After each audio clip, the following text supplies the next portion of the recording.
ハウスへようこそ。秋です。キッチン浄化 DIY 計画第4弾。前回10年活躍した巨大カップボード解体大移動、下地入れが完了。そしてよくあるこのライン取ってデザインを一掃し、理想に近づけるべく終わりの見えない戦いが今始まる。さらに冷蔵庫買い替えににっこきコスパの壁が立ちはだかる。すぎるんですけど。はい、早速前回下地を入れたこの部分の幅木を外していきます。境目を前回から大活躍中のこのマルチツールでカットします。そしてここから絶対に真似してはいけない最低な幅木の外し方をご紹介。使う道具は毎度おなじみバール&トンカチバートンコンビでございます。はい、ここですね。真似してはいけないポイント、当て木なしでゴリゴリやっちゃってますね。このように当て木をしないことで何の罪もない壁に大ダメージを与え、あわよくば大穴を開けることが可能となります。ようやく気づいたポンコツ主婦、慌てて当て木ならぬ当てライン取っ手を取り出し当てがいますが、時すでに遅し。この後大穴が出現してポンコツにも大ダメージを与えます。まあこの壁が今後あらわになることはないはずなのでよしとします。隠れますからね。ここからは正しい外し方と言っても良いでしょう。外れた後に注意すべきなのがピンの出現です。幅木は通常ボンドとピンネイラで固定されています。ピンネイラに使用される細いピンが必ず出現しますので注意してペンチで抜きましょう。ポンコツはそれも忘れていて一旦いてとなってますよ。そもそも手袋をした方が良いでしょう。よく手袋をした方が良いとのコメントをいただくのですが、秋は基本頭がいっぱいで手袋の存在を忘れています。そして電動工具を使用するときは結局手袋を外した方が良いので、つけたり外したりがめんどくさいからの結局しなくなるというズボラー現象でもあるんですよね。待って、こういう手袋ならつけっぱなしでもいいかもしれない。おいしい。引き出しは今からリメイクするので中身を出して外しておきましょう。ここでリビングに鎮座する謎の超ロング木材が行く手を阻みますが、気合で乗り越えましょう。一体何に使用するんでしょうか。この木材が動画に登場するのはきっと9月ぐらいでしょう。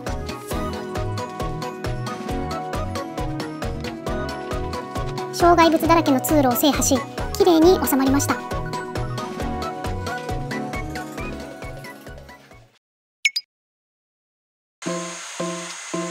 背中に小型扇風機を2機携えてついに35度超えの外へと繰り出さねばならない時がやってきた。大して動いてないのにそこにいるだけで滝のように汗が流れます。秋は普段汗を一滴もかかない新陳代謝までもがズボラな人間です。これはきっと体側も異常事態を感じ取っていることでしょう。今回のカップボードリメイクですが、仕上げはカッティングシートですが、そのシート張りまでの間にこなすべきタスクはこんなにあります。全12工程、果てしなく遠すぎる。これはその記念すべき第1工程、材料の切り出しですね。ライン取っ手を外した後に取り付ける木材、そしてモールディングになる木材を切り出していきます。使う木材は全て合板ベニヤ板です。はじめに丸ノコで 4mm の薄いベニヤから 80mm 幅の板を16枚切り出します。これが釣り糸のモールディングになります。続いて切り出した 4mm のベニヤをスライド丸ノコで45度カットしていくんですが、ベニヤの薄さのせいか質のせいなのか、ノコの刃が当たるとものすごく割れて光の速さで細かい破片が飛んでくる。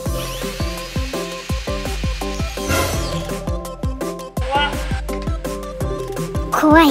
さすがのズボラーもやむなくここで軍手を装着。めちゃくちゃビビりながらちょっとずつ刃を動かすもダメですね。どう気をつけても飛んでくるときは飛んでくるし、大丈夫なときは大丈夫。ロシアンルーレットかよ。賭け事とは無縁な秋ですが、ここはこの危険な大博打を打ち続けるしかありません。しかも飛んでくるイコール木が割れてるということなので、やり直しの危険もはらんでおります。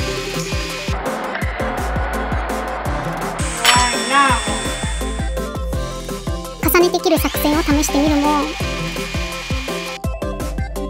ダメですね。関係ない。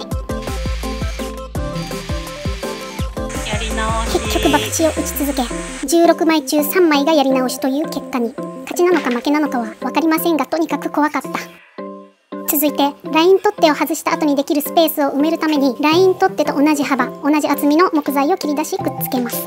今墨を打っているのは 15mm 合板。この 15mm 合板はラワンランバーコアという仮面ライダーの必殺技みたいなかっこいい名前がついており、先ほど秋を怖がらせた攻撃的なヤンキー 4mm ベニヤとは違い、その名に恥じぬしっかりした作りになっております。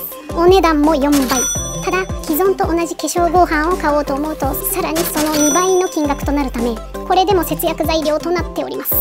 そしてこの時すでに購入時の 1820×900 等の状態から丸ノコで長手方向をカットしてある状態。ここで怪奇現象なんですが、そのカットしている動画データがどこにも見当たらないんですよ。さらに怖いことに、私の記憶からもその切り出しの部分がすっぽりと抜け落ちているではありませんか。部屋からよいしょよいしょと外に運んだ記憶まではあり、その後丸ノコでカットしたはずなのに、なぜ全く記憶にもデータにも残ってないんでしょうか。空白の数時間、秋は一体何をしてたんでしょうか。怖いですね。おそらく秋の頭のカメラもこの異常な暑さにやられたんでしょう。そういうことにしていきましょう。怖いなぁ、怖いなぁ、怖いなぁ。はい、皆様少しは暑さが和らぎましたでしょうか。冗談抜きにしてですね、カメラって異常に暑さに弱いんです。ベニヤ切断の時、初めて真夏の外で撮影したんですが、ものの10分でカメラが停止して動かなくなり、触ってみるとむちゃくちゃ熱くなってて、慌てて室内に避難。そんな感じでおカメラ様冷却待ちで頻繁に撮影がストップ。こんな風にタオルをかぶせて休み休みどうにかこうにか撮影していました。墨打ちしたランバーコアを再びスライド丸ノコで切りました。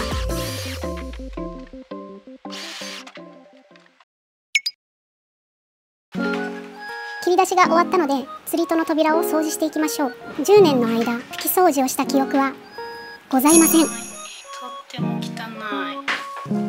い。でも10年放置したにもかかわらず、ちょっと洗剤でこすっただけであら元通り。懐深すぎやろ化粧合板。なんてズボラに優しい素材なんでしょう。綺麗になったのでライン取っ手を外していきます。次にこんな風に取っ手の代わりに木材をくっつけたいんですが、どうやってくっつけるんでしょうか。はい、ここでなんで家にこんなもんあるのシリーズ、マキタジョイントカッター登場でございます。まさかと思うけどないよねとダメ元でも部屋に聞いたら、普通に倉庫にあるとの返答がこう何でも出てくるとなると、これはもううちの倉庫4次元ポケット説浮上ですね。ぶっちゃけ新しい工具って使えるまでになるのがかなり大変ですが、このジョイントカッターの便利さを秋は数日前に知ってしまった以上は使わないわけにはいきません。通常板と板をくっつけたい場合、昔ながらのダボハギという方法がありますが、このダボハギぴったり狂いなく穴を開けるのが素人には困難。しかも1ミリの狂いも許されません。ところがこのビスケットジョイントという方法を使えば、横方向に遊びがあり、多少ずれても後から動かせます。縦方向は最初にしっかり設定してしまえば狂うことがほぼないです。つまり誰でも簡単に綺麗に板はぎができちゃう神工具なのだ。とはいえ初めて扱う工具です。やり方を覚えるのと微調整に数時間かかりました。こんな風につけたい板両方にジョイントカッターで穴を開け、この美味しそうなビスケットを挟みボンドで固定します。するとボンドの水分でビスケットが膨らみ、乾くとかなり強固に固定することができます。練習では少し段差ができてしまいました。高さを微調整します。秋は微細な粉すべてに反応してしまう過敏な鼻のど粘膜の持ち主。年中何かしらのアレルギーを発症しています。粘膜はズボラじゃないんかい。そこはズボラでよかったのに。いざ本番。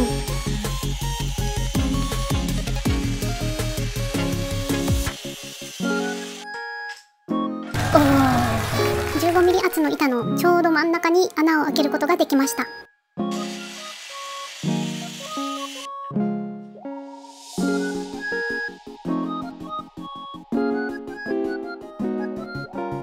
やっぱりジョイントカッターすごい。ど素人にもこんなに綺麗に板はぎすることができました。は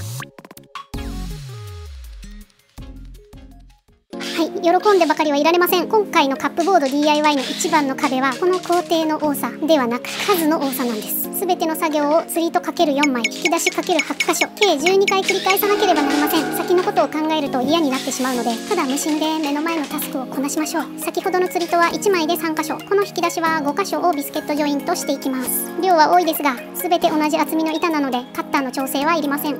ひたすら穴を開けていきましょう。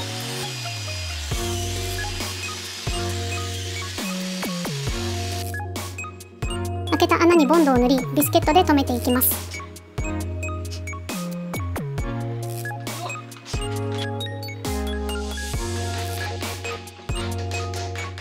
ボンドの加減が分からずめちゃくちゃ溢れています。乾く前にクランプでしっかりと締め付けて数時間置きます。クランプが少ないので少しずつしか作業できないのが歯がゆいところ。ダイソーのクランプ買ってみたんですがギリ足りなかった。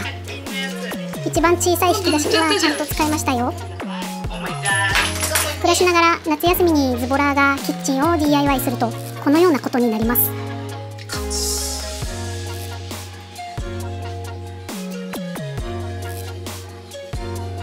暮らしづらい。急いで引き出しのつなぎ目をパテで埋める作業に入りましょう。用途が違うんですが壁紙用のパテを使います。カッティングシートは下地の少しの段差も仕上がりに影響が出るので段差は全て埋めて平らにしておかなければなりません。パテは乾くと痩せるので溝が完全に埋まるまで何度も重ね塗りします。今回は4回重ね塗りが必要でした。引き出し7つ分全てパテ打ちまで完了するのに1週間はかかっております。ここまで根気のいる作業ができたのも荒れ狂う部屋に耐えられたのも理想のキッチン像がしっかり頭の中にあり少しずつでもそれに近づいていってるのがわかるからです。そしてもう一つある楽しみがすぐそこに来ているから。それは新しい冷蔵庫がもうすぐ届くという楽しみであります。いくら料理嫌いとはいえ主婦の端くれ冷蔵庫の買い替えは一大イベントです。450リットルだった容量が550リットルにアップすることや憧れの丸みのないフラットドアということもあり秋はめちゃくちゃ楽しみにしております。しかしこの後そんな秋をどん底に突き落とす事態が巻き起こる。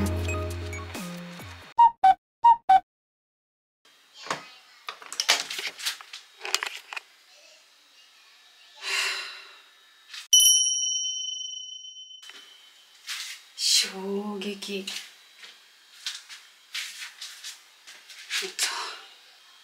冷蔵庫入りませんでした。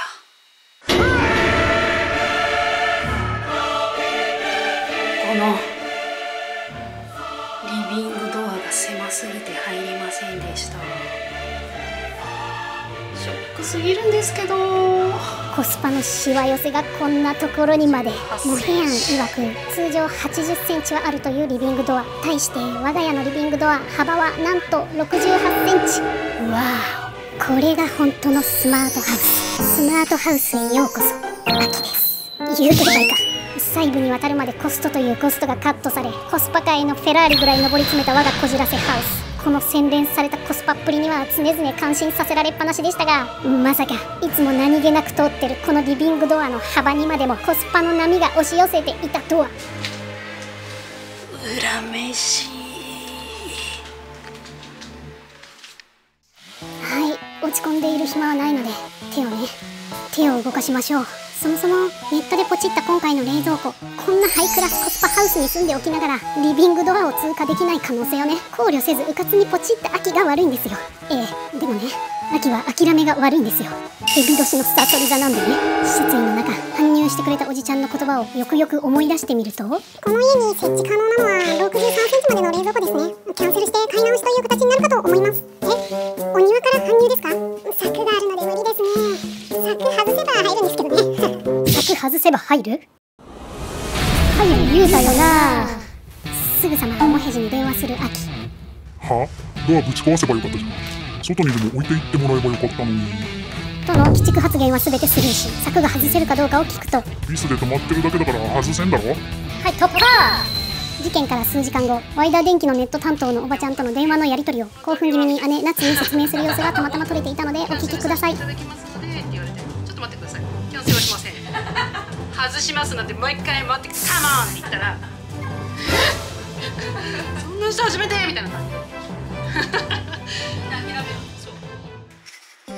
はい、こうしておばちゃんも真っ青な秋の執念により再搬入日がトントン拍子に決まりました。ちなみに実際はちゃんと敬語で大人な対応をしておりますのでご安心ください。やっぱりどうしても冷蔵庫のサイズアップをしたかったことと希望のサイズで63センチ以下のものが存在していなかったこともあり諦めるという選択肢はありませんでした。搬入日は1週間遅れましたがその日までに今度こそ万全な受け入れ体制を整えておきましょう。そうこうしているうちにここでようやく初めてカッティングシートが登場しました。今回使用するのはカッティングシート界の上位に君臨する三月リアテックシート。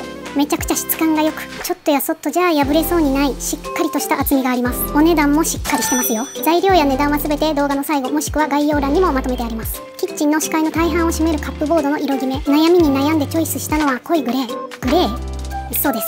今回のキッチン DIY のテーマはズバリインダストリアル。武骨で男前。それでいて洗練されたかっこいいキッチン。廊下のオフランスから急ハンドル切ったなと思うかもしれませんが両方好きなんですよね。フレンチスタイルもインダストリアルも全て統一するのもいいですがせっかく部屋が何個かあるのでおしゃれなフォトスタジオみたいに部屋ごとにテイストを分けてみることにしました。今までが白を基調としたキッチンだったのでもう真逆にしたかった。めちゃくちゃ変化させたかったというのもあります。アクドメールを塗ったモールディングをつける前に真ん中部分のシートを貼っておきます。モールディングのつなぎ目部分と内側はこのように斜めに削って面を取ってあります。突然のママ大好きに秋ワンナップ。モールディングベニヤをボンドでくっつけましょう。今回はボンドのみで接着するため、塗ったらすぐにクランプでガッチガチに固定し数時間置きます。一度に持ってるクランプというクランプ全て使う勢いで固定するため1枚ずつしかできません。隙間が空いたら取り返しがつかないので仕方ありません。くっついたと思ったら段差ができてしまいました。ただここまでひどい段差はこの1枚のみ、他のはぴったりでした。カンナさんで削りましょう。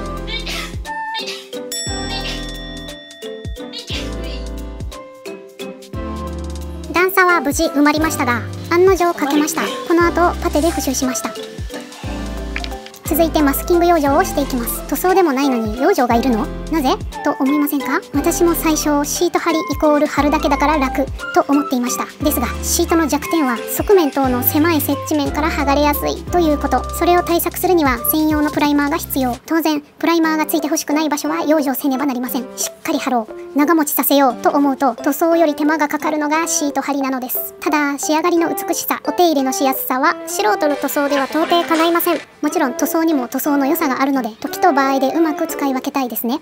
今塗っているのがリアテックプライマー、リアテックシート専用の接着剤ですね。側面と縁っこにだけ塗っています。剥がれる心配のない大きな面には塗っていません。家の中の作業に限界を感じ外で一気に塗りました。乾いたのでいよいよシート張りに突入します。長かった。途中でずれないように終わりの部分を止めてから貼り始めます。スキージーはニトリのもの、ベルトがついていてとても使いやすいです。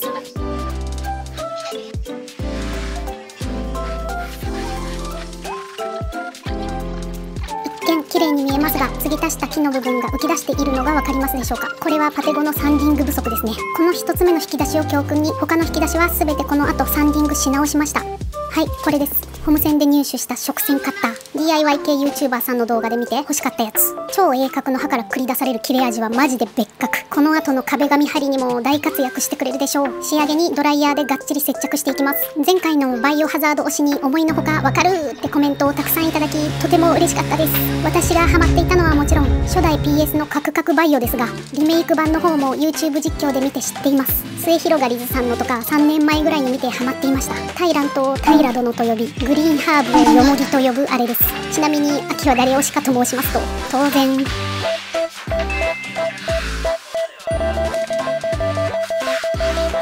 カルロスです。リメイク版の焼きそば頭の方、武骨な男前、まさにインダストリアル。エイダの尻に敷かれるレオンも当然好きですけどね。推しはカルロスで。皆さんの推しもよかったら教えてください。バイオに限らず他のゲームでも韓流とかでも何でもいいですよ。ちなみに BTS で言うとテテ推しになりますね。にわかですけど何の話や。 DIY に戻りましょう。話がそれにそれてる間に大変なことになっております。くっつける向きを間違え剥がしています。プライマーを塗っているため強力にくっついていてとても再利用はできそうにありません。おとなしく貼り直しましょう。釣りとも合わせて計3枚ほど失敗しております。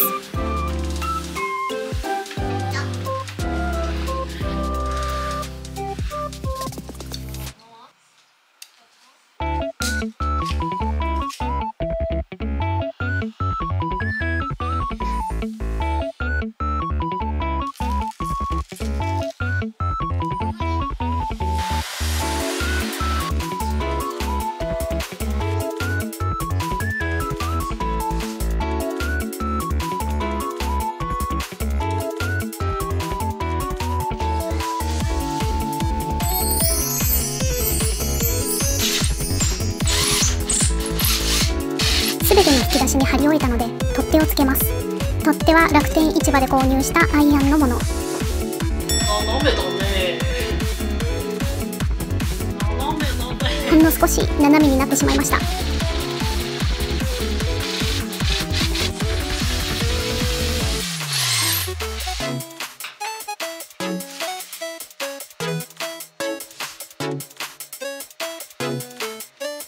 釣り戸のモールディング部分にシートを貼ります。モールディング部分の貼り方を調べたところによると、扉の大きさのものを1枚貼って真ん中部分をくり抜くのが本来の貼り方らしいです。が、お得が大好きな主婦アキは真ん中部分が無駄になるのが我慢できなかったのでモールディングの大きさに切って各所別々に貼り付けるというオリジナルの方法で貼っています。これが吉と出るか凶と出るかは分かりません。その後の様子はまた報告していこうと思います。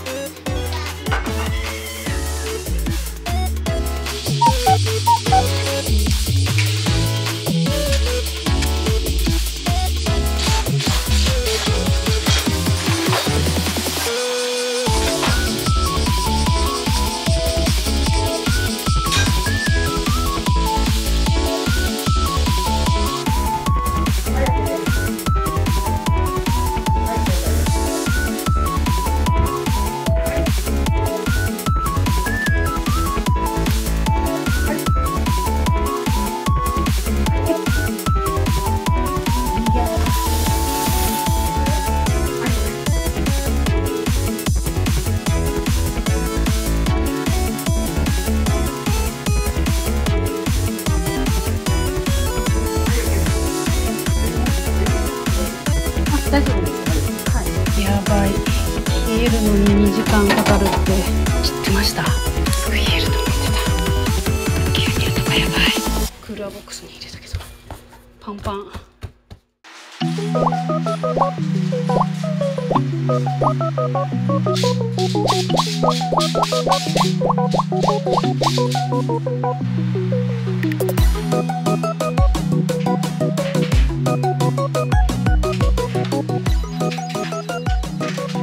トマトサラダでもじゃあ誰がベスト？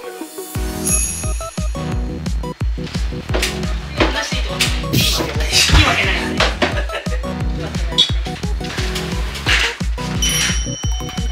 今はい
設計ミス発覚。何これ、足りない。